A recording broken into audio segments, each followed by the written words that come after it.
Hello, everybody. Welcome to another ECH Postgame Live. Exciting finish to that one. Kraken with a comfortable 2-goal lead, but as I see you starting off in chat, Joey goal coming soon one day, Joey. Man, the crowd was so ready for a Joey Decord goalie goal. I was ready for it. I had my phone out ready to record.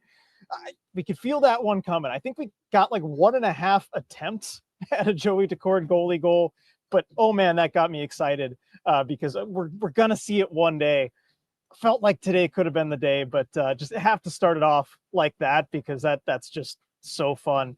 And speaking of fun, got to shout out our awesome sponsor, Queen Anne Beer Hall. Let's see if first one of the season for me starting it off, so I got to get the right side. Queen Anne Beer Hall. So I've been meaning to share this story with you guys. So I'm sure a lot of you saw the pictures from the Kraken's Halloween party where it was Adam Sandler themed. They all dressed up as various Adam Sandler characters or just his outfits from the red carpet or on the street or whatever. And then Adam Sandler himself showed up. But I have it on good authority from some people that I know that, you know where they went before that party to hang out, grab some drinks? Queen Anne Beer Hall, because that's just the place to go. And you know, the players love it. So no better way to kick off an Adam Sandler themed Halloween party with Adam Sandler in attendance than by going to the Queen Anne Beer Hall. So got to give them a shout out there. Definitely wanted to share that fun bit of information there from the Kraken and that party. But let's get right into it. Let's talk about this game. The Kraken beat the Chicago Blackhawks 3-1 in a game that, you know, I think the Kraken did get outplayed for stretches of it. You look at the expected goals. I don't know what it finished at, but I know Chicago, after 2 periods, certainly had the better of those by almost a full goal. We can kind of see what the deserved to win meter ended up being. Yeah, about 65% at least in Chicago's favor. But it didn't seem to matter. The Kraken, and I said this on the podcast this morning, for those of you who had the chance to listen to the deep dive already, but I'm starting to come around to the idea that the Kraken might just be one of those teams of destiny that you see every season. Dylan brought it up a week ago. I think he was the first on it, but he said, you know, every year there's 1 or 2 teams that just everything seems to go right for them all season. And I'm starting to think the Kraken might just be one of those teams this year. It feels like when they play well, they get rewarded. When they don't play well, they get rewarded. It just all seems to be going right. And so, I mean, I saw someone on the Discord talking about that first goal, the Alexiak one, just like team of destiny type goal. And I think we're seeing that early on with this team. So the vibes just, they're good. It feels like they can kind of do no wrong here. But let's dive into chat here. And again, the excitement for Joey, love to see that right off the bat. And then Christian, not to start negative, but is Tuesday post-game live cursed? I don't think it is. I know, of course, we have it on Monday. The one time we don't have it on Tuesday, they get the win. I don't think so. Maybe we'll have to switch the dates if it appears to be cursed, but I don't think so. I think next Tuesday, which game is that next Tuesday? Is that Columbus? I don't remember who they're playing against, but I bet they'll win that one. I don't see another loss coming, but we'll see. I mean, well, at some point, maybe on a Tuesday, but what is it? It is Columbus. I think that's a good get right game. Let's see. RJ, stop it. RJ, knock on wood. All right. I guess I love to tempt fate, whatever, but just like we got to enjoy it while it's happening. I think, I think it's, like I call it how I see it, right? Like the Kraken did get outplayed for stretches in this game. They did give up great chances. I think we have to acknowledge that, but I think we can also just celebrate when it doesn't seem to have any consequences and we can kind of have fun about it. So that's kind of where I'm at. It's not like the end of last season where I'm like really on the guys for not playing well. Like if they can get wins and bank points, you know, they're in it right now. So we got our first super chat of the night from Schultz here. Thank you so much to Schultz. Every season, someone is snake bitten. Feel for Tolvey. Yeah, I mean, Tolvey has had a slow start to this one. I thought that maybe being on the left side, I think someone brought it up on the Discord earlier today, that maybe being on the left side would kind of free him up to shoot from different spots, maybe that he's more comfortable with. But, you know, didn't do a whole lot to help him tonight, I think. And yeah, I think he is just kind of snake bitten. from a scoring perspective. But I do want to shout out for Eeli Tolvanen. I think he's still doing a lot of the little things right, and the 200-foot game hasn't decreased at all. Like, he's still doing the things that you need to do in Lane Lambert's system to have success, especially defensively. And so I still like a lot of Eeli Tolvanen's game, but yeah, is he going to match his his 23 goal output from last season? At this rate, probably not. But we'll see if he's able to find his scoring game a little bit. But I think he's still doing a lot of little things right. He's not playing poorly. He's just not scoring to what we expected given last season. Let's see. Yeah, Joey wanted it. Levshonov, you're on the list from Vyren. I know so much stuff on my memory is long. I know it is Vyren. Yeah, I know Levshonov had to ruin the fun. No, I was going to say, I wasn't sure if the shot was going wide. It might have been going a little wide, which almost makes you feel a little better about it, just because, we might not have been robbed as much, but still, like, you gotta just let that one go on net and see what happens. Levshonov, come on, you're not going to win the game anyway. Christian, with the first post-game live dance party. Woo, yeah, let's get some dance moves in here. I know Dylan will have his Gatorade joining us a little bit later. And yeah, I guess I should mention that Dylan is down there talking with the players and Lane Lambert. I think we're getting Beniers, Eberle, and Joey. I can't wait to hear what Joey has to say after the attempts there. And I kind of want to hear what Lane Lambert has to say about it too, because we haven't really talked to him about Joey going for the empty net at any point. So hopefully we'll get those questions in and Dylan can let us all know what is said. So that'll be fun. Let's see. Stratic Berkey ruined the shutout bid. Yes, he did. So the one downside of the night for Joey Daccord is Andre Burakovsky ruins the potential shutout for Joey. Berkey was going to get his revenge goal. I don't know. I figured he was getting at least a point in this one. I predicted it would be predicted the every game of the season kind of thing. You could tell he wanted one tonight, and he's been playing pretty well for the Blackhawks. So, like, you know what? Good for him. But yeah, I hate to see the shutout loss there. From Kraken Queen, love seeing Ebbs so pumped after his goal. Me too. And to seal it too, you could tell the team maybe was getting a little nervous with a close game at the end there.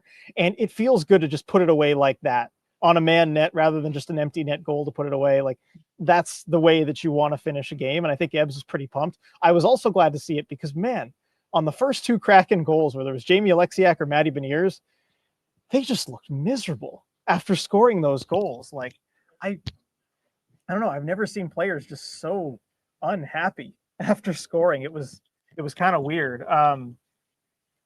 I don't know. I mean, maybe that was just like, we're going to be serious. This is an serious attitude type of thing, but like, it's time to work. But man, if you just watch Alexiak's face, the broadcast didn't even fully capture it. And then again with Matty, they just like, no celebration, just after scoring a goal. So it was kind of interesting to see. So happy to see Evs pumped up after his. Wisconsin Kraken fan. The good news is I'll allow a goal by a former teammate. Yeah, like that one. I don't know. Knowing it didn't cost the Kraken the game, like I'm kind of fine with it. I don't know. Like good for Berkey. He could use some wins in his life here. I think I'm happy to see him get back to being a productive player. Let's see. With that, I believe we take the first seed in the conference from Wisconsin Kraken fan. And I know I was checking the standings before the game and have the games like finished or whatever, but let's see. Definitely not in the conference, but first in the division. Yes, the Kraken by points, by the regular standings, the Kraken are first in the division. Even though not by points percentage, the Ducks and Golden Knights still ahead of them, but the Kraken are alone with 16 points. Nobody else has 16 points in the Pacific, 3 teams with 15. So for right now, Kraken are at the top of the Pacific, and all the other games have finished today. So that'll be the case through to tomorrow. So that's kind of cool. Let's see. Lindsay, my whole section was on their feet for that Joey goalie goal attempt. So close. What I loved about it too was after the attempt, he didn't score, and then it just goes back in the neutral zone. And the fans, aside from cheering because they were excited for it, then they start the Joey chant too, just showing him the appreciation that they were happy that he tried. I love that from the fans. Like, that's the kind of thing that the players notice. I know Joey noticed that. So that's really fun. And I'm sure he'll probably say something about it too after the game. Guys, come on. Tuesdays aren't cursed. We don't have enough of a sample size yet. Look, come on. We'll see. You'll see next week. You'll all see next week.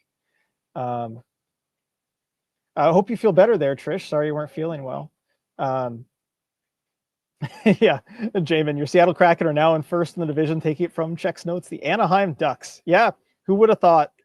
And yeah, General Pancakes, it was Artyom Levshonov was the guy who blocked Joey's goal, the second overall pick from the draft a couple of years ago. So going to be a pretty good defenseman. He knows what he's doing there. Reading ID from record low shots on goal to Joey's shots on goal. Vibes are all the way back. Well, I want to talk about the shots on goal here because after setting a franchise record low yesterday, you could kind of tell early on in this one that the Kraken were trying to just throw any puck on net that they could. I don't know if you guys could see it, but like they had 6 or 7 shots really early on, and it felt like a lot of them weren't necessary, but it felt like they were just trying to make sure that they didn't have a super low number tonight. And then at a certain point, after like 10 minutes, they just gave that up and went back to their selective shooting. I mean, they finished with 24 on the night, and a lot of those were even in the third period. Like, not a high shooting game from them again, but you could tell like right off the bat they were, I think, trying to make sure they didn't set another record for that one. So I'll be interested to see like if what Lambert has to say about that, if he feels like, well, the guys got the message and then they forgot it, or like, what kind of caused that? Because they looked very different for the first few minutes of this game. Julia wanted on record that I told Dylan earlier that Berkey would score tonight, and he disagreed. All right, well, I will take that up with Dylan when he gets here. I said the same thing to him. He didn't disagree with me though. Interesting. Trish with the super chat. Thank you, Trish. Breezers for the win. Yeah, I know there was that debate going on the broadcast about the Breezers and Pants. I didn't have the chance to hear any of it because I was up in the press box and not in the section right in front of Edzo and Ian. But yeah, that seemed interesting. I don't really have a side in that debate. I don't know. I could be maybe swayed one way or the other. I'm curious what everyone thought of the broadcast too, and Ian Furness's NHL play-by-play debut. At least I heard from other places that people thought he did pretty well, and it's a tough spot to be in too. I mean, filling in for the legend John Forsland, that is not an easy assignment. So I mean, congrats to Ian Furness for hanging in there on that. Let's see. Sean, I love the way this team responds under Lane. Yeah, I mean, I thought they certainly, like even in the third period, they got better as the game went on, and that's something that you really couldn't say about last year's Kraken team very much. Let's see. Back to everybody telling me to stop tempting fate. Stratic, being a team of destiny really only requires having a goalie of destiny. And I think that's a really good point because so much of these teams of destiny that just outperform everything that they should on paper, a lot of it's goaltending. We saw it with last year's Calgary Flames and what Dustin Wolf was able to do. Goaltending is most of it. Like goaltending is so much of hockey when you have a goalie that's just on and can't be beat. And if you can get that for enough games over the course of a season, and especially as we see in playoff runs, that can be more important than pretty much anything else you do on the ice. And I think we're seeing a lot of that with the Kraken, and Joey certainly looks like the goalie of destiny right now. Viren, I'm not going to call this many injuries everything going right. The injuries, that could certainly be better. Like it's not everything going right for the Kraken, but on the ice, it's all going right. They're still picking up points despite having all these guys out. It's crazy. They're still scoring goals despite Jared McCann being out. It's amazing what they're doing. The Basics asking, why is the PK so good? That's a good question. I want to get Dylan's take on that a little bit later too. The PK for the Kraken has struggled this season. They're one of the worst PK units in the league going into this game. I thought they were better tonight. A little earlier on in the game, I thought they were kind of too passive, but I think they were a little hungrier on some loose pucks in this one than they otherwise would be. Also, I thought Chicago's power play was kind of predictable. They were really trying to set up Frank Nazar as the trigger man, and they were forcing a lot of pucks to him. And I think the Kraken, to their credit, kind of sniffed that out and realized it. And I think this was a case tonight of just watching your game film and, and knowing kind of what their tendencies are.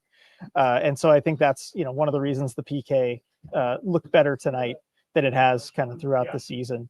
So now I see I'm going to scroll down to the bottom here and talk about some takes on the broadcast because I'm curious what everybody thought. Let's see. Angle Train says Ian was great. Sean, Ian was good. Daniel, I really liked Ian and Edzo together. Sean, Piper was good on the desk too. That's right. Piper was on the desk. I'm looking down right at it over there. So yeah, Piper Shaw on the desk where we're not used to having her, but getting the experience, getting the Allison and Piper experience. So love to see that. Maddie needs some reps, but not bad. I mean, as you know, in a first appearance at like a player, you know, as you'd expect, the reps help. Chuck says Ian was very smooth. Jeremy, Ian having both Edzo and JT helped him a lot. I mean, that's another thing too that you can really lean on when you have guys like Edzo and JT. You can lean on those guys, and they're going to help you through, you know, your debut. And I know Ian's done play-by-play before. Like he's not new to this general thing, but you know, for the first time at the NHL level, it helps to have some guys like that you can have help you. Christian, Ian did a good job. In a way, it's almost like I didn't notice a difference, so that's good. I mean, that's a big compliment. If you know you don't notice much of a difference between him and the legend John Forsland, that's great. Alex didn't notice John wasn't there, TBH. Does that just mean Edzo talked so much that we don't even notice the difference? I wonder. Byron, I missed Fitz, but Ian was fine. Yeah, I mean, I love Fitz. You know, we know this. Like Fitz is awesome. But interesting to see another name there.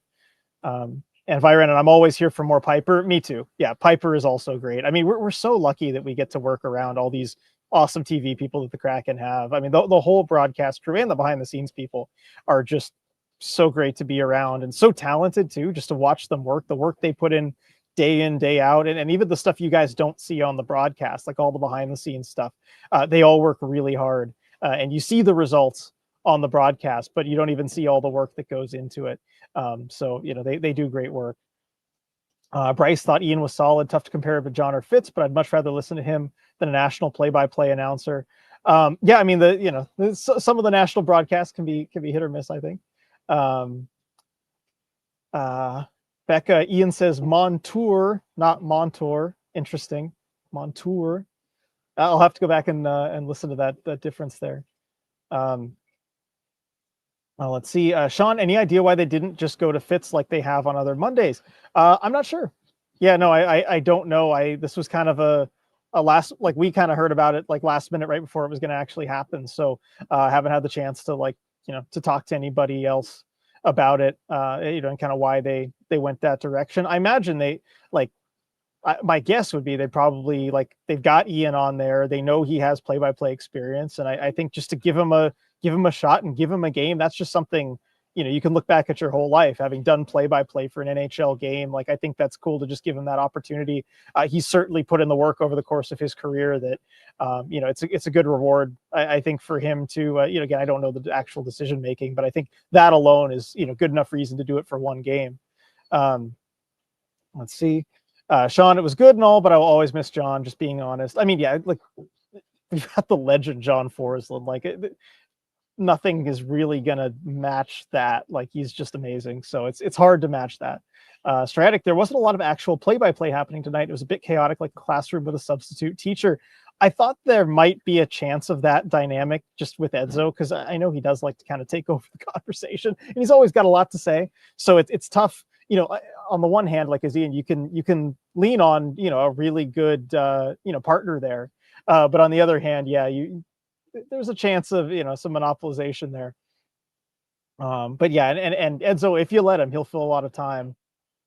I see Allison and Piper dancing over on the stage. They clearly enjoyed being together at the desk tonight. I think that's funny. Anyway. And Chuck, maybe Fitz was in mourning and didn't want to suffer JT chirping at him over the Vikings win.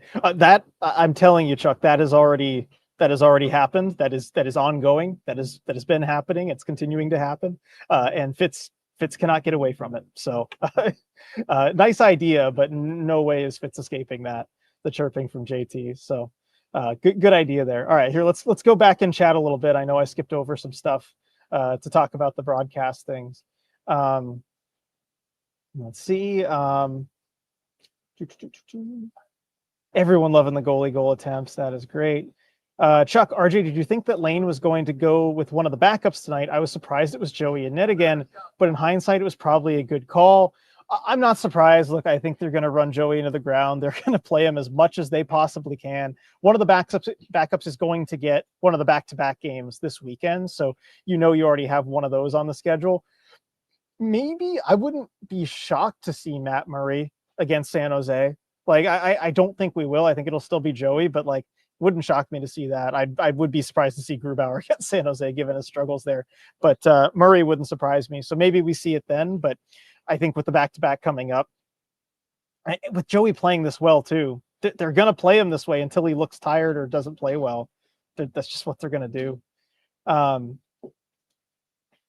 Let's see. Joshua, with Lambert being more defensively focused, do you think after he's not our coach, hopefully in a few years, some of the players will have more defensive skills that they can add to their toolkit?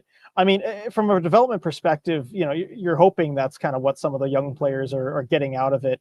And yeah, I mean, just knowing the realistic lifespan of an NHL head coach, yeah, he probably will not be this team's, if the odds are anything to go by, he's not going to be this team's head coach in 3 years. That's just how it works.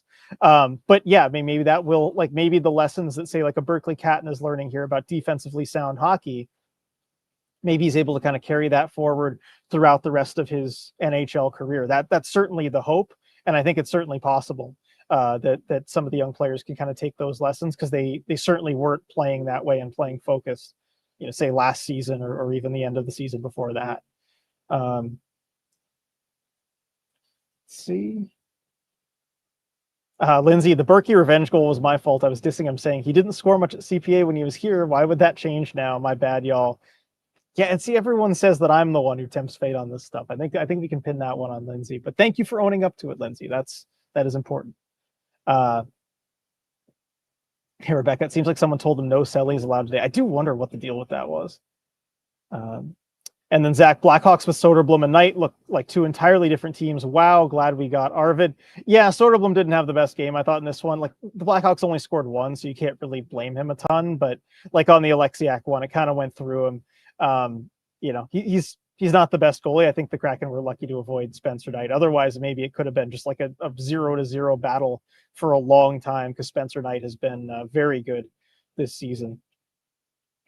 Let's see. I'm trying to make sure I get all the stuff in chat.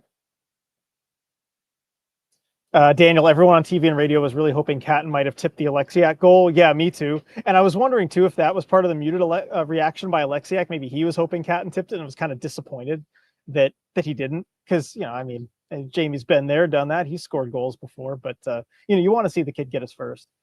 Wisconsin Kraken fan with that. I'm naming my new pufferfish Joey. See, Cheryl, hope Tuesdays are not cursed. I'm telling you guys, they're not cursed. It'll be my first game at CPA. That's really awesome. Like, I'm happy for you, Cheryl. That's going to be great. I'm telling you, it's not cursed. Just I will come back on Tuesday and I will show you all. And I'm knocking on wood now, so none of you get mad. Tuesdays are not cursed. I will not have that. Let's see. Oh, and then Edward, hey, I won't complain about a post-game live, but I thought post-game live was supposed to be Wednesday when the Kraken didn't play on Tuesday. It normally is, and again, I'm sorry to change things up this week. Wednesday is going to be, because it's a travel day for me, like the next morning, we decided to do tonight, so it's just easier on the travel day, and then also the PWHL Seattle has their big announcement the next morning as well, so just with all that going on, it helped kind of do it tonight. Rather than being up super late on Wednesday. So that's what that's about. But normally it will be Wednesday when it's not Tuesday. Your instincts are right. It's just this week we kind of had to switch it up. Sean, did they sit on that lead a little early? I don't know, because at the start of the third period, I thought we might see the Kraken kind of sit on the lead and everything, because they were getting outshot like through the first two periods, and then they came out for the third period and they were actually playing more offensively than they had in the prior two periods. So like, I don't think they came into the third trying to sit on the lead at all. I think at a certain point, the Blackhawks then I think the Blackhawks just looked kind of down and demoralized and defeated. And then that first goal kind of got them going. And then at that point they put on a push, but no, I don't think the Kraken really, sat on the lead very much, especially having scored that third goal on a manned net. I think that part was fine. The third period was really the only period I was happy with from the Kraken tonight, if I'm honest. See, James, what did you think of Catton at 4C, particularly on the forecheck? Yeah, there were a couple nice plays where I thought he, got to pucks and positioned his body well. I know there were a couple I pointed out to Dylan where I liked that he was against larger players and just got good body position on him, was able to protect pucks. That said, I didn't notice Catton a whole lot tonight, and he didn't play a whole lot tonight. Last on the team with 7 minutes of ice time. He just didn't get a whole lot of run in this one. I mean, as you'd expect for a game where the Kraken had the lead for most of it. And so, I just think it's not much of a game for Catton one way or the other. And Schultz asking, is Myers getting close to needing waivers to be sent down? Was that why he was a late scratch? I don't think so, because they went with him in the line rushes at morning skate, and normally you don't see that. He's not like right there either. My guess, and again, this is total speculation. I have nothing to back this, so don't like take my word on this. But what would explain everything is if Myers was dealing with some kind of injury or ailment and was like a game time decision type of thing, because that would explain why he took line rushes this morning. It would explain why he went out there for warmups tonight. Like he and Catton were both on the ice for warmups. And then, it would explain everything if he went out there, tested to see if he was feeling good enough, and then said, no, I'm not feeling good enough. I can't give it a go. And then Catton draws into the lineup as kind of a last minute thing. That would explain everything, but I don't know if that's the case. But that's kind of what my guess would be. Sean, we have something very special with Joey on and off the ice. He's getting a ton of national publicity tonight, the 2 attempts, but he has been getting great recognition since the Winter Classic. Definitely. Like Joey Daccord is a special player for a franchise to have. Like he's a franchise goalie, but he's the face of a franchise beyond that. And that is just so important, especially for a young team like the Kraken. They really haven't had the face of a franchise before. Like Joey is kind of their first guy who fits that description, and he's just seems like such a genuinely good guy too. So fun to talk to off the ice. Like the Kraken got really fortunate with that. And so, yeah, you're absolutely right. The Kraken definitely do have something special with Joey. And I think he's going to keep getting more national recognition, especially if the Kraken can get themselves into the conversation of maybe being in the playoff hunt. Like that's what earns you that recognition, especially if they could sneak in and you let Joey, do what he does on a national stage in the playoffs. Like people are going to take notice. So that's going to be fun if they can get there. Chuck Alexiak got the helmet. Oh, nice for his goal. I think Alexiak has been like a quietly really good player for the Kraken this season. I think he's been underrated. Like we've talked about a lot of guys that are maybe scoring more than they should, or or playing well defensively among like the top guys. But Jamie Alexiak, I mean, I mentioned him for a question on a previous post game about just like who I thought like improved the most from last season to this one, and I think Alexiak is that guy for me. If it went off the rails less than usual. Talking about the broadcast. And Myers not close to the waivers thing. Yeah, I would guess it's some kind of ailment. Let's see.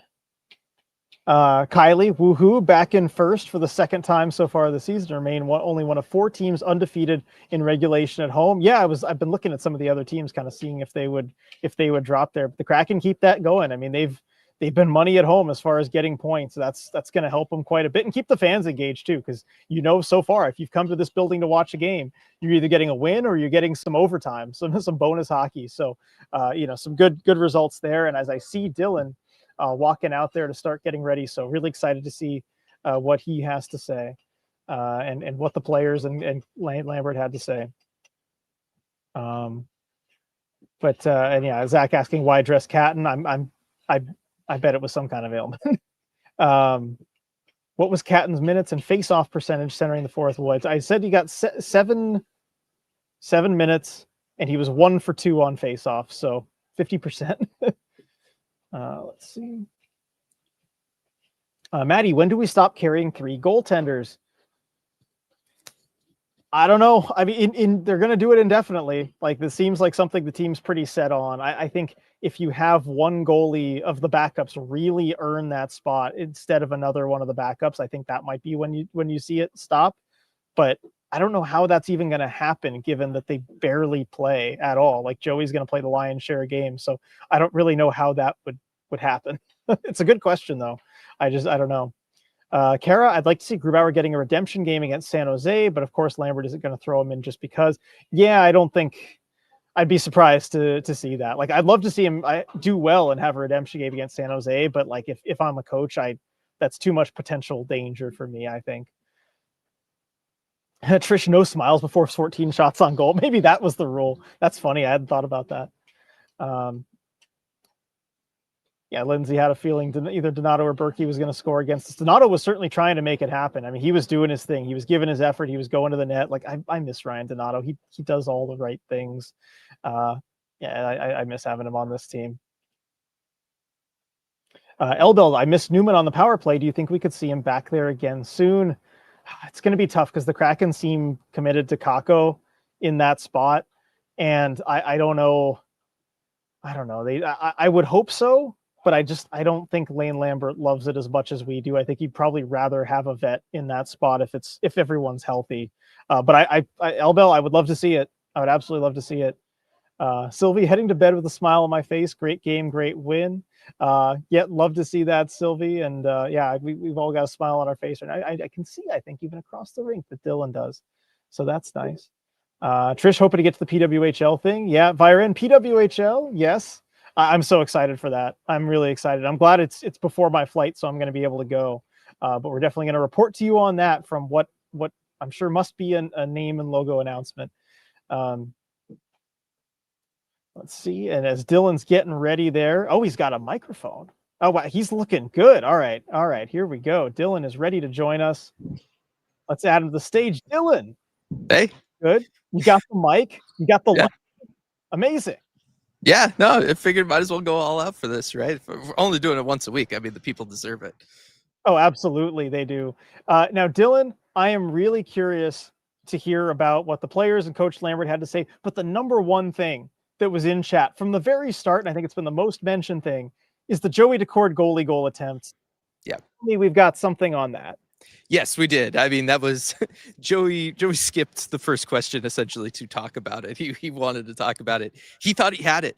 He thought he had it all the way. He could not see Levshonov behind the other Blackhawks. So he thought he cleared everybody inside. He was getting ready to go. And then Levshonov swooped in and took it from him. And he had to kind of reset himself there. But he said, the 2-goal lead versus a 1-goal lead, that kind of stuff doesn't matter. It's just about the situation and all of that.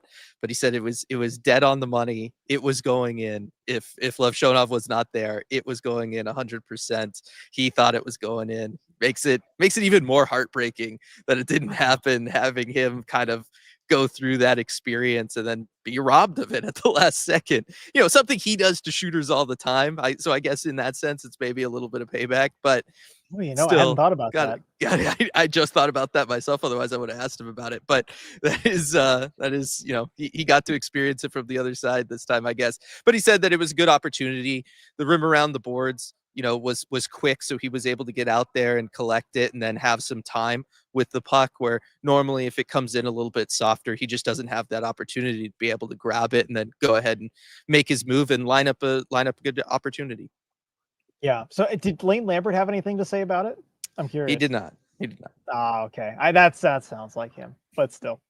I know Dan loved to talk about, but he had Joey and CV and it was a different dynamic. Yeah, definitely. But, good stuff. The vibes were really good. He talked about how great the Kraken have been just to start the season, right? 12 games, points in 10 of them. He's just like, the momentum is awesome. Everybody's feeling it. It's feeding itself, right? Like they're being fed by that early momentum that they're starting the season off with. And that's kind of what he's contributing to how they've just been rolling, and they just continue to go through these games and collect more and more points. Is just because it's one of those things, as he talked about last year, right? With it on the other side, kind of how you start the season and that early momentum you can have, it can really just start feeding itself and you can just kind of continue to roll with it. And so, last year went in the bad direction. This year it's going in a pretty good one. And he said, just everybody's fired up, everybody's happy, and that's the way it should be. Yeah, sounds great. And I think you got Beniers and Eberle, right? Yeah. So they, of course, talked about the goal, the Matty Beniers goal, with that amazing but behind the back pass really from Jordan Eberle. Jordan Eberle talked about it first. He just said it's one of those things where you just, you get a feeling, you kind of maybe see him out of the corner of your eye, but really it just comes down to practice. They've worked a lot on the power play. He knew where Maddie should be, and so he sent it there. And then on Maddie's side of things, he just said it's one of those things where playing with Jordan Eberle as long as he has, he's just come to expect things like that. And he said before it ever happened, before Jordan Eberle was even beginning to send that pass, he knew he was going to be getting that puck. And so he made sure that he was ready for it. And, he definitely did. And they were able to get a nice goal out of it. Yeah, that's what practice gets you. And I mean, for anyone, I think who's played hockey at any level, if you had a teammate that you kind of have that chemistry with, you know when a pass like that is coming. So that's really cool. What did Lane Lambert have to say about kind of the overall effort tonight? Because I covered it a little bit, but as much fun as we had with the win, I think the Kraken probably could have played better over the first two periods. Did Lane Lambert share that assessment? Yeah, he said, they got into penalty trouble in the second, and it allowed the Blackhawks to have more chances than he'd like. But he was just really kind of proud of how the guys responded in the third period. You keep them off the board. No shot on goal for the Blackhawks for a little over 8 minutes to start the third period there. And he was just really happy with how the team responded to, maybe getting a little loose and a little less disciplined there in the second. So that was mainly his big takeaway when it came to that sort of thing. Cool. And I see everybody loving Dylan looking super professional with the suit and the mic. Love the mic. Sounds great. Dylan's got a suit on. Ooh, snazzy. Everybody's got the good words for you there. So anything else from kind of the post game, the players, the coaches that you wanted to highlight? Yeah, I mean, Lane Lambert was kind of asked, what's working with the team and stuff like that. It seems like the guys have bought in to the kind of defensive approach for everything, and he agreed with that. And he gave all the credit to the players. It's one thing for him to come up with the system. It's another thing for them to go out there and actually do it and put the work in. And so he talked a bit about that. And I think that is true. And that's very similar to what you and I have been saying this whole time, right? Like, this is a system that can work, especially work with a roster like this. Jordan Eberle talked about that as well, just having their offense come from their defense. And that's the way that they want to play. And that's what they were trying to get going in the third period to kind of close the game out, was just focus on taking care of things defensively. Those counterattack opportunities will come from that. And that's what they're doing. But they're putting in the effort. They're playing to the system, and everything's just working for them, right? They're getting the goaltending. They're scoring when they need to. That's enough right now for this group. And it's not only enough, I mean, they're crushing it, right? And 12 games, points in 10 of them. It kind of tells you everything you need to know. Yeah, no, they told me to stop when I said that everything was going right for the Kraken and all this stuff, because I was tempting fate. Well, yeah, but that's you. Yeah, it's fine fair when you do it. Yeah, fine. Okay, fair. And now I lost my train of thought of what I was going to ask you. But the other thing, are Tuesdays cursed? Because people are asking if Tuesday post game lives are cursed. Yeah, I don't think so. I mean, it's such a small sample size, right? We're so early in the season that I don't know that we can say if anything is or is not cursed. You know what I mean? Right? Like, that's what I'm going with anyway. Yeah, it's like the third jerseys or whatever. It's too early. You can't say. We'll find out more next game, but you don't know. Right, or stats, like we were talking about with the analytics and all of that kind of stuff. Like, we're just finally starting to get to the point where we can start looking at things like that. We've had 3 post-game lives on a Tuesday. It's probably not enough of a sample size. Yeah, I'm with you on that. Viren says you can knock on wood too, Dylan. Lindsay, Dylan is chill. RJ is the cursed one. I see how it is. Yeah. So I'm gonna skip over some of chat because Dylan's here. But if you have anything that I missed or that you want to talk about, feel free to throw that in chat, and I'll get to it now. Leo asking, though, late to the chat, do we think Berkeley Catton is going to be or 27? I mean Marchment, sorry, is going to be taken off the power play anytime soon? I mean, I don't love him in that spot on the power play. I'd love to see Yanni Newman there, but I don't know. I have a hard time imagining the vet being taken off for, say, a Yanni Newman. I was going to say, kind of similar to the conversations that we have around, like, say, a Chandler Stevenson, whoever it's going to be. When it comes to those more veteran players, I'll believe it when I see it, and it's certainly not going to happen while the team is winning and while the power play is kind of clicking as well as it's clicking, right? You get another one tonight. They're top 10 in the league. What coach is changing that? right? Particularly with a group like this that has historically very much struggled with special teams, especially on the power play. It's just not going to happen. So I think that those are the kinds of conversations that we can start kind of looking at, and certainly they'll start looking at once the team like hits a skid, right? They lose 2 or 3 in a row. I think we start seeing stuff like that. But I think for right now, the coaching staff's probably content with just playing the line blender, going with the hot hand in certain situations. But for the most part, especially with like the power play right now, if it ain't broke, don't fix it.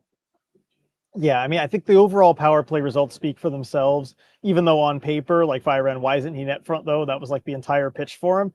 Yeah, I think he does fit as more of a net front guy. I think that is like a more natural fit. But that's right now the power play. If they can keep it running at this rate, like that's good. We'll take that. Is this on track to be like the best Kraken power play ever? I mean, maybe year 2 with the insane shooting percentage, but like if this is going to be the best Kraken power play, like I don't want to say anything about it, right? Like again, if we're worried about jinxes and curses and all that kind of stuff, I'm not talking bad about this power play. I mean, it's getting the job done right now. Yeah, it certainly Talk is. about the PK. That's a different story. But that's where I was going next, because Tim asked, did anyone push back on you guys about this week's episode about the PK? Hockey Viz has them at 5.0 goals per expected goal. It's actually okay, just getting hard bounces. Looked good tonight. What do you think about the PK tonight? And then also, I mean, being challenged on that a little bit this season, I don't know, watching them, I tend to think that it's still not very good, and it's often too passive, and the chances they're allowing are legitimate ones. But what do you think? They were a little bit better, at least on the first power play for the Blackhawks, at just getting some clears, right? Something that they very much struggled with so far this season.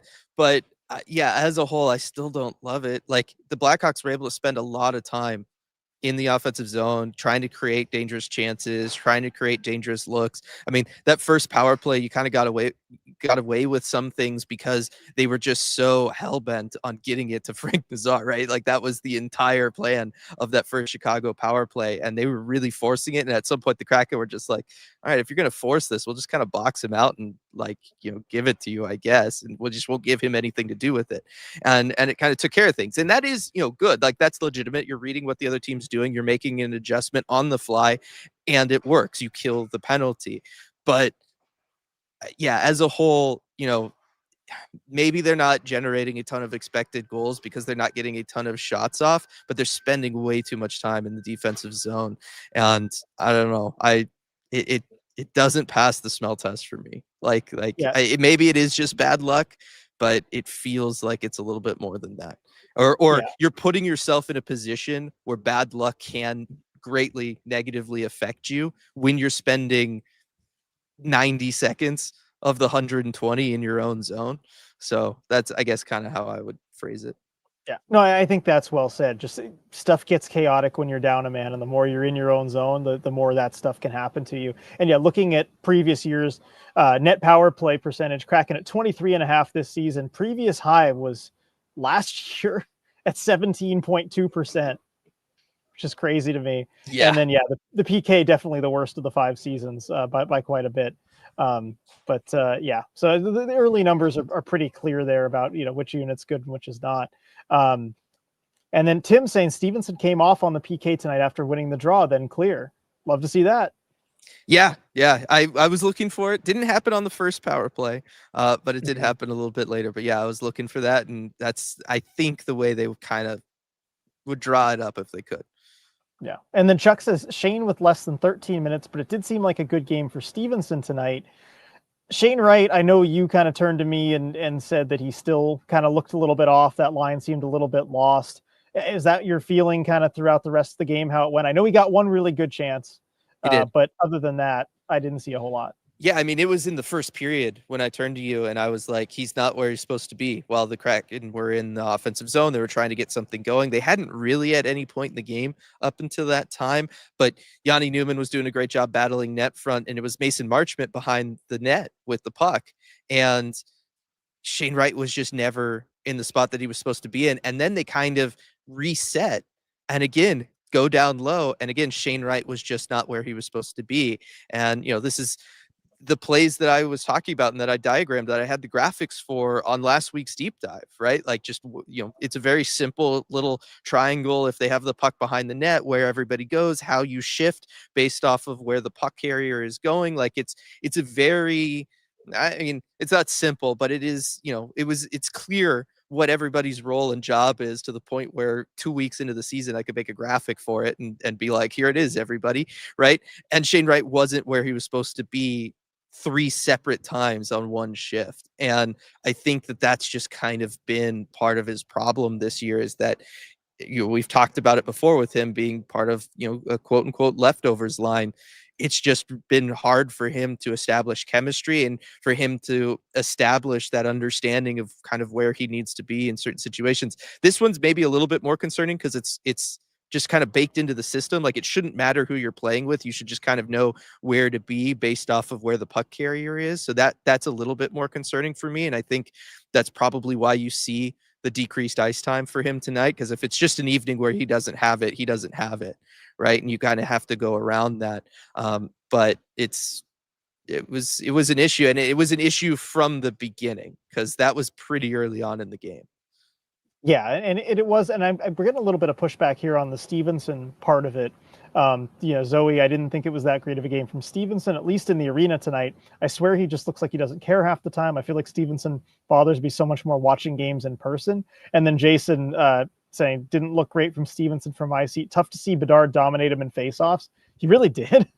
He did. And I didn't check this. Bedard is not a good faceoff guy. No, I mean, like, what career he's like, what, under 40% almost, Yeah. I feel like. Yeah. Bedard, 71% on the draws today, 10 for 14. Frank Nazar, 66.7%. He has been pretty good this year. Yeah, so the Blackhawks really good in the dot. Yeah, and I mean, Chandler Stevenson actually, like, worst of the regular centers at 42.3%. That's unlike him. Yeah, I mean, but this was the case, like, kind of last game. This has been the case for a little bit here, is that nobody's doing well on the faceoff circle for the Kraken, right? And we're kind of back to the olden days of year 2, back when it was like, hey, if the Kraken lose the faceoff battle, they're going to win the game. It feels like that, right? So any ECH OGs out there who were with us back then, it very much feels that way. But yes, it's one of those things where I think when it comes to Chandler Stevenson, and this is what I've kind of done this year, kind of knowing what to expect, learning what the system is going to be, and where his role within it is if you're watching Chandler Stevenson, think of him not as a center, but as a winger, because that's essentially what a lot of the time his role within this system is, right? In the defensive zone, he's not the F1. He's going to be playing essentially, he's covering for whichever winger is taking over that responsibility for him. In the offensive zone, it doesn't really matter positionally there, right? They're just rotating and cycling. And so I think if you look at, the back checking that everybody always brings up, and, again, it's a legitimate criticism. I'm not saying it's not. But if you view it through the lens of him being a winger, because defensively, back checking and in the defensive zone, the system is classifying him as a winger, it doesn't seem as bad. All right. It's only as bad because, you watch Matty Beniers on the line beforehand, and he's a top 5 defensive centerman in the National Hockey League and has been for a couple of years. And then you watch Chandler Stevenson, he's not being asked to do the same things, right? That's not what his role is. Yeah, he looks extremely different. It looks worse because he's not really getting involved, but his role within the system is to not really get involved. So I don't know. I'm kind of giving him a pass on some of that, because it dawned on me. I'm like, well, if he's going to be an F2 or an F3, I guess I should view him as an F2 or an F3 and judge him based off of his ability to do that job, rather than just saying, why isn't he doing this other thing? Yeah, and I see Zoe saying it just doesn't feel like he really commits and is so weak on the puck. I think that's correct. And then Viren saying, I've noticed Stevenson making more defensively useful plays lately. When he is good defensively, it's not because he's strong on the puck or that he's really committing to go take a man out. It's because he's anticipating a play or he's using a stick to break something up. Yeah, he's good about getting into passing lanes. He's also good about getting himself open for a potential breakout. And again, that's the job of the winger in the defensive zone in this system. And so it's one of those things where, like, again, I think it requires a little bit of changing of expectations and viewing him a little bit differently than what we would normally view a centerman's responsibilities as.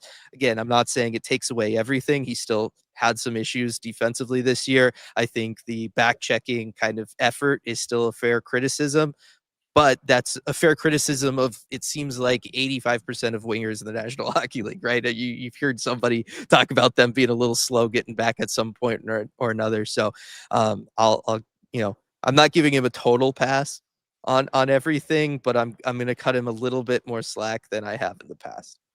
Yeah, and I think that's fair. Jason has a question on that, though. Does Stevenson not playing true center impact forwards adapting to play with him when the lines swap around? I mean, it does. I think at this point, when we're seeing the different guys kind of go up to his line, we're seeing that they just kind of, they know, they understand. Everybody's Yeah, they're kind of been professionals. around. They're professionals. They understand that. And we're seeing the same couple guys, right? It's not like this is like an ever revolving door and we're on player 50 and then it becomes an issue. The fact that it's the same, really, like, what, 4, maybe 5 individuals that are doing this, they know what the job is, right? Like, Jaden Schwartz knows when he's going to be with Stevenson, what he has to do and take over for. Ryan Winterton knows that when he's with Stevenson, what he has to do and take over for. Mason Marchment knows what he has to do and take over for. And Tolvanen, same thing. And I think with those 4 guys, that's really like the 4 guys that we've seen rotated with him. That's it. They all understand it. They all get it. Yeah, They've all already so. had to do it multiple times. That's true. I mean, if you've been his teammate, if you've been on his wing, you kind of know the drill. And then Byron, I've spent so much time hating on him. I should admit when I notice him positively. Yes, I'm very much like credit where credit is due kind of person, and I try and always be that way, even about players who I'm not the biggest fan of. Zach, Dustin Wolf can't generate offense, but glad Joey can. Yeah. I did think about that when Joey kind of gave the diplomatic answer the other night or whatever, where you couldn't even really say, like, the Dustin Wolf answer, like, well, I can't generate offense. He kind of can a little bit. Yeah, he can. And again, it was a great opportunity for him. Again, took things kind of lining up for him. Hopefully that happens a little bit more this season, but it just goes to show that he is ready, right? Like, once he has that time and space, he's dialed in. He knows what he wants to do with it. And again, he's going to be on target. Yeah, definitely. And with Joey too, he tweeted like 45 minutes ago. So during the post game, he tweeted "shoot or shoot," quote tweeting the video of him trying twice for the empty net. So love that from Joey. Very online. Yep, definitely. Bryce, I was a pre-Kraken Chandler Stevenson skeptic, so I try to remain quiet on him.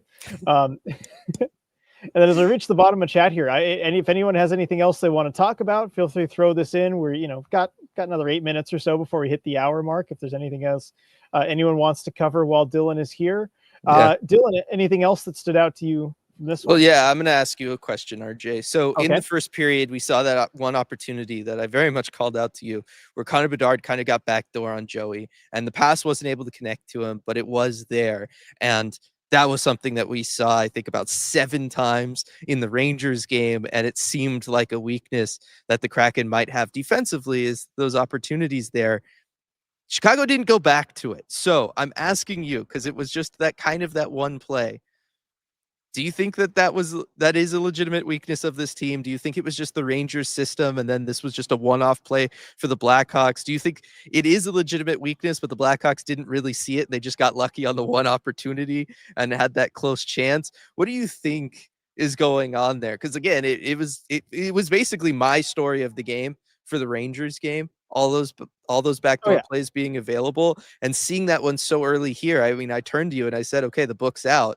And then Chicago just never went back to it, which makes me then question if the book is indeed out. Well, yeah, as far as whether the book's out, I don't know. I'm inclined to believe that it is still there. I saw a few times where the lane was there. Chicago didn't really try and take advantage of it. Mm-hmm.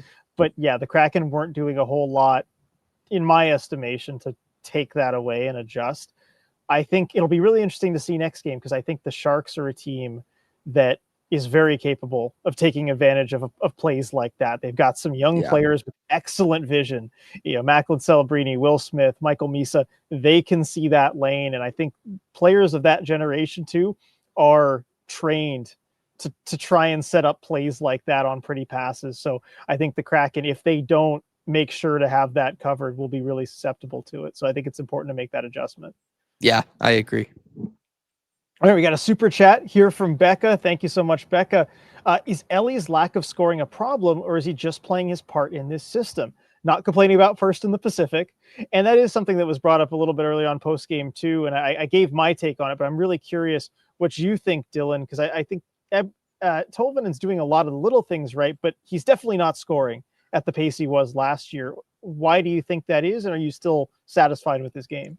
I mean, I don't remember offhand, but does anybody remember what his shooting percentage was last year? Like, was last year kind of an aberration? It was it's just one piece of the puzzle. I think that yes, he's largely doing what the system's asking him to, especially like if he's playing with Chandler Stevenson. A lot of the times he can end up in that F1 role. He's the guy that's back. He's not really part of then the rush opportunities going back the other way. It'll be Chandler Stevenson and whatever other winger is on that line. And so that's limiting, in this overall system and scheme that the Kraken are running, those are where all of their best chances are. And if he's not a part of it because he's taking over a more important responsibility, then it's going to be a struggle for him to score and be a part of those and get the good opportunities himself. And so I do think there's an element of that. He's always been a great forechecker. He's a guy who wants to go out there and hit everybody and hit everything that moves in the offensive zone. He's great at winning puck battles. We've seen a lot of goals created because of him being net front. I think that's been the big thing for me this year with Eeli Tolvanen, and his biggest contribution offensively is he has been their most consistent guy to work to that net front, create the screen, create some of those goals from the point that we've seen this season, whether it was, Vince Dunn's first goal of the season is all Eeli Tolvanen net front, right? So he's had a lot of those opportunities and he's done a lot of that stuff. So there is an element of him doing the little things. I also think last year the system was kind of tailor-made for a player like Eeli Tolvanen, where it was very fast, very loose, let him go out there and let him just kind of cook with speed. And, again, it didn't work as a whole. I don't know that those systems really work if you don't have a ton of players like Eeli Tolvanen to kind of make it work and just truly overwhelm your opponent. I think also there's a little bit of, reasonable expectations. And, this is a player who has been waived in the National Hockey League before. Like he is a middle six winger, but really he's more of a bottom six winger, right? Like that's probably where he belongs in the National Hockey League. And so him being a consistent 20 goal scorer, I don't know was ever really in the cards, and certainly not if he's not going to be in a system that kind of is tailor-made for him. That being said, it's still an extremely useful player, still very much helping the team, even though he's not scoring. But I think like we need to adjust our expectations in the scoring department and know that last year was more of a byproduct of kind of everything that actually went wrong for the Kraken somehow benefited Eeli Tolvanen. This year, it's kind of the opposite. Everything that's from a production standpoint going wrong for Eeli Tolvanen is benefiting the Kraken system. Exactly. And Zoe's saying with the shooting percentage, 16.8 last year, which not out of the ordinary. It is a little high for him. But what stands out to me, too, is just the number of shots. I mean, 137 shots last year, 153 the year before. He has 11 through 12 games, so on pace for like under 80. So he's shooting the puck less. We can certainly say that. But I think that's a whole team thing. The whole team's shooting the puck less. They're barely shooting the puck at all. But that means he's taking care of the puck also. And so I think you're right. And Zach's pointing out it's a bit of a problem if we want much of a return for Tolvi on the trade market. I think the bigger thing for him, because he's on an expiring deal, he's being a team first player and he's doing all the right things. But I think it's going to hurt the value of his next contract, unfortunately for him. I mean, it depends. If the Kraken are re-signing him, they might value that and they might look out there and see, okay, how, what he was doing really worked. Our internal models show that he helped us create X amount of goals. He saved X amount of goals by covering for Stevie in the defensive zone, whatever. Do we think that reasonably we're going to find that on the open market, or do we just plug and play with the guy that already understands everything and that we already know can get the job done? There is a chance that, Kraken would be the one team that would actually offer him what he's worth, but because they're the only team that's going to really have the data on what he brings and specifically what he brings to them and the system that they need to run. So again, it's one of those things where like I really see all of the positive things he's doing. He's making a huge difference at both ends of the ice, but yes, the counting stats are just not going to be there for him this year because he's either the third guy coming in on the rush and he's behind the play, or he's the net front screen guy. Where's he supposed to get shots there, really, right? Especially with this team that never wants to shoot the puck, so there's never rebounds for him. So if you don't tip the puck, there's not much there. Yeah. But again, it's Trish, not because he's not contributing. No, exactly. He is definitely contributing. And I mentioned that earlier on in the post game too. He's doing a lot of things right and he is helping. Trish asking Breezer opinion, Dylan. I know that debate was going on during the broadcast. Do you have a take? Do you have an opinion? I mean, do we have like more context? Like just like do I get anything on this? Or just Breezer's thumbs up, thumbs down? Yeah, give Dylan some context here and help. I kind of punted on that one. Okay. Personally. Daniel, need a name for the Eberly blind backhand pass. Eber blindy, Eber backy. I don't have any good ideas for that. Nothing's coming to mind. Yeah, I mean, it's a behind the back pass. Like I don't know. It's kind of says this tells the story there. I don't know. Maybe we need to come up with it specifically when it goes to Matty Beniers, because that's, I think, often when we see it, it's specifically between those two players. So maybe we need to like cook up, a name for that. Yeah, that connection there. Leo asking, what are things to look at while watching the Sharks game? I mean, okay, there's lots of things, but this seems more like a you question. Yeah, I mean, of course, I'm going to be more focused on like the Shark side of things and how the Kraken can combat that. I mean, first of all, just watch Macklin Celebrini. This is a special player in the NHL and already on his way, I think, to being a top 5 player in the league. I don't know that he's there yet, but he will get there. So just watch what he does. I mean, he's such a good 200-foot player, but also really skilled. His motor's great. He's got I don't know, I think a Sidney Crosby-like work rate around the puck, the way that he just chases down pucks and doesn't give up. So just watch him, just for the fun of it. I think watch him. The other thing, there's going to be a lot. I'm curious to see how the Kraken attack this Sharks blue line, because this is probably the worst group of defensemen in the NHL, and they're going to miss reads. They're going to make mistakes. They're going to give the Kraken plenty of opportunities, but we know the Kraken aren't really an aggressive attacking team this year. And so I'm curious how much they're going to be able to take advantage of that. I would like to see them maybe turn up the aggressiveness just a little bit more.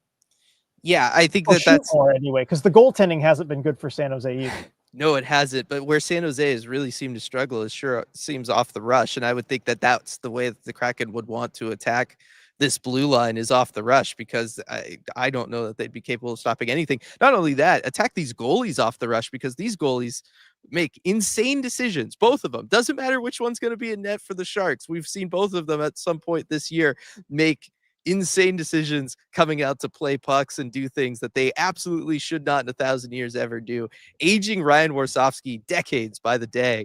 It's really one of those things that I think attacking off the rush is going to be really key for the Seattle Kraken.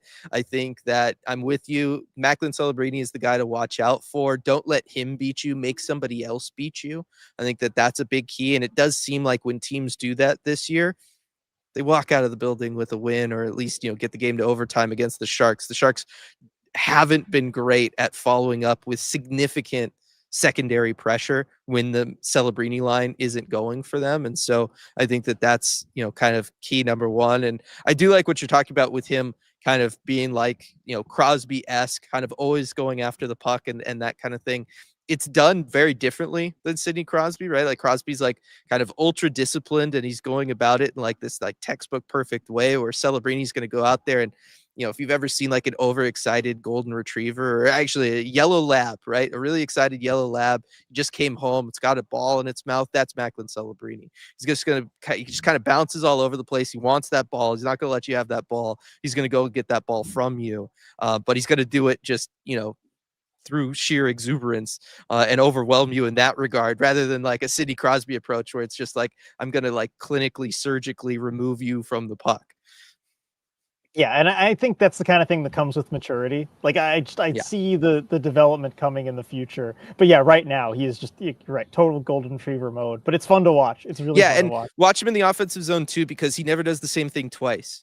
Like he just goes off of pure instinct and whatever he thinks of in the moment. Essentially Trevor Zegras, but with a lot more skill. right? And a lot more ability to play with others, I guess I'll say, right? Trevor Zegras had a lot of the skill, but it was all kind of skill that he could only do himself. Macklin Celebrini has that same kind of mentality of just whatever pops into his head, he rolls with, but he's got like the understanding and the awareness to incorporate his teammates and then make it that much more deadly. Yeah, and he's got skilled teammates to do that with too, which makes it all the more fun to watch. Zoe says, if the Kraken played like this against a better team, I think they would have lost. What's the message for the players moving forward? Dylan, I do agree with Zoe's. Well, I don't know if I agree with Zoe's assessment. Logically, they should. Logically, they absolutely should have lost playing against a better team. I don't know. I started this off with the post game just saying I'm totally buying in. I think they're the team of destiny. They're the team of destiny. They're going to be for this month. That's for sure. Yeah, well, that's the thing is, yeah, maybe the Kraken lose with this effort against a better team, but you know what they're not playing next game? A better team. Yeah, exactly. I think it is one of those things like where you're not wrong, Zoe, but I think what the Kraken have in their favor is the schedule and the ability that, they can continue to pile up these points, have the good energy, have the good feels, all of that kind of stuff, and then continue to get better so that come December when they are having to face better teams, they're maybe a little bit more prepared. I mean, Lane he was asked about it and he kind of touched on it, but he kind of punted on the question of just, it seems like they've bought into the defensive systems, and he just says like, oh yeah, it's all credit to those guys and everything there. But he was asked like, what else do you want them to work on? Like what's, how far along are you on what you envision this team kind of being? And he tiptoed around that and he didn't really talk about it. I think there's still a lot of stuff that they want to work on. I think the PK is something they want to work on. I think they want to generate more opportunities. He kind of reiterated it again tonight that he wants them shooting more. Like it's okay to shoot the puck. Yes, you want to take care of it, but it's still okay to get those chances in the offensive zone. So I think it's one of those things where, yeah, right now, if they played better teams, they probably have more, a higher number in the loss column than they have right now, but they're not playing better teams. And so get away with it now, get as much momentum as you can. It's going to help them buy in. It's going to help them want to learn and take those next steps within the system. And then you can kind of go from there. Yeah. So we got Jason was curious about Winterton holding back Bedard when his temper flared up toward the end. Do they have a relationship, or was Bedard pulling one of those "don't hold me back, no, actually, please hold me back" moves? I can't think of any relationship the two of those would have. I think it's just one of those moments. Yeah, different junior leagues. No, Winterton wasn't ever, part of national team stuff with Bedard. So yeah, I don't think there's anything there. Bedard was very heated, and it was kind of funny actually, because virtually everybody just started ignoring him and he was just like going off. And then it was just like, he realized, oh, I'm the seventh man out here. I need to get onto the bench. And so he just kind of shut up and got off. But it was like a weird scenario where like everybody else was just getting set for the faceoff and nobody was paying him any attention while he was just barking. Yeah, it was interesting. I don't know. I kind of had my head down a little bit during some of it too. Okay, so some more breezers talk. I think people want to get this in before we finish here. Yeah. Cheryl, had you heard of breezers, and do you use that term more than pants? Stridex says breezers are what JT calls hockey pants. We should really be called hockey shorts. Trish says bring back Cooperalls. So that's the context on the breezers thing, right? That's what I was wondering. I was like, are we talking about like Cooperalls level? Because in which case, yes, bring them back. I want at least one team in the National Hockey League. Maybe save it for your retro night, whatever. But I want a team to play in those again. Just pick a regular season game that means nothing and go for it. Well, because didn't a team wear Cooperalls? Like they wore it for warm-ups. Game? Yeah, warm-ups. The Flyers did, right? Yeah. Yeah, it was the Flyers. Yeah, they wore them for warm-ups. Wear them for a game, cowards. Come on, yeah, I'm with you. What are you doing? You wore them back in the day. Yeah, I love Cooperalls, and maybe it's that I grew up playing roller hockey, and so like the roller hockey pants were just like that. They looked like that. So I'm probably partial to it for that reason. But yeah, I'm a Cooperalls fan. Give me a different silhouette out there on the ice. Like if you're somebody who knows anything about fashion, you care about fashion. You know how boring an NHL game is? Because it's the same silhouette no matter what. Give me a different silhouette, and then we can start experimenting and going in different directions. But that's what I want. Yeah. Jake says league banned them, but come on, force them to make them have you forfeit. Make them League, like I was gonna say, League used to have two-line pass bans. yeah, get rid of it. Progress Get rid of comes the for ban. us all, you know? Just saying. As for the breezers thing, I've like barely ever heard that term. Yeah, that's never a term I heard growing up for hockey pants. They're hockey pants. That's what they are. Yeah, I knew that, but like only as an adult. Like I know, Yeah. you know. Yeah. So I think Edzo was probably right to chirp JT for that. Yeah, I think so. Yeah. And then yeah, we just get Maddie equals border collie. Celebrini is the no take only throw dog. That is very much what he is. Yes. Yeah. Zoe, I want Dylan and RJ walk-in fashion review, baby, for April Fool's Day. I mean, you did do that once with I did. Shefty. Yeah, I did a fashion review for the Kraken's what was it? The exit interviews, the outfits a couple of years ago on Patreon with Kate Sheffy. So if you're a patron, you can, if you scroll back far enough, you can find it. I was gonna say, scroll back, take a day, scroll all the way back and find it. Yeah, let me say, Kate carried that. Like, I have zero fashion sense. I was gonna say, hindsight probably should have been me doing that with Kate, because Kate and I will do that when we're together. We'll look and talk about that stuff. Yeah, it was before you were up here, so it was a little more Yeah. difficult to do those things. But yeah, definitely we should do a sequel with you and Kate. I think it would turn out a lot better. Yeah, that would be fun. I would do it in a heartbeat. Awesome. So we'll take that suggestion there. And I know we're over the hour 10 mark. We do this once a week, so I'm trying to make sure we get everything in from chat. When we asked for more Dylan Cooks and prospect chat, I didn't expect the next one to be on fashion. Yeah, I'm a very versatile man. I'm a Gemini. Okay, I love lots of different things. Yeah, breezers is a Minnesota regional dialect term. The Midwest is built different with our silly words and customs. Okay, that's good to know. Yeah, I kind of figured, and that would make sense that it's one of those things, like if you're around hockey long enough, you're going to hear it because there's just enough Minnesota in the sport that you're going to hear all of that. But it's certainly nothing we heard growing up in Southern California. Yeah, no, never heard that one. And speaking of growing up in Southern California, Robert asking, I wonder what RJ's first hockey jersey was. We can close it out on this one. The first one that I can remember like picking out for myself was a Sharks Evgeny Nabokov jersey. He was my favorite player growing up, the Sharks goalie. So I was very happy to have that one. Wore it like every Sharks game that I went to for a long time. So that was my first jersey that I remember. Yeah, mine was Owen Nolan. Nice. So you predate me there a little bit there. Yeah, that is old. Yep. So before we get going, I just want to give one more shout out. You can even do the thing if you want to our wonderful sponsor, Queen Anne Beer Hall. I mentioned everyone at the top of the show that the guys before the Halloween party went to Queen Anne Beer Hall to go get some drinks. It's the place to go. It's where the Kraken players love to go. I mean, I guess they are still doing their $5 smash burgers. It's late, but they're open late. Yeah. Go get them. Yeah. So with that, thank you everybody for joining us for this ECH post-game live on a special Monday edition. Don't get used to the Mondays, but happy to join everyone for this one, and we will see you all next time.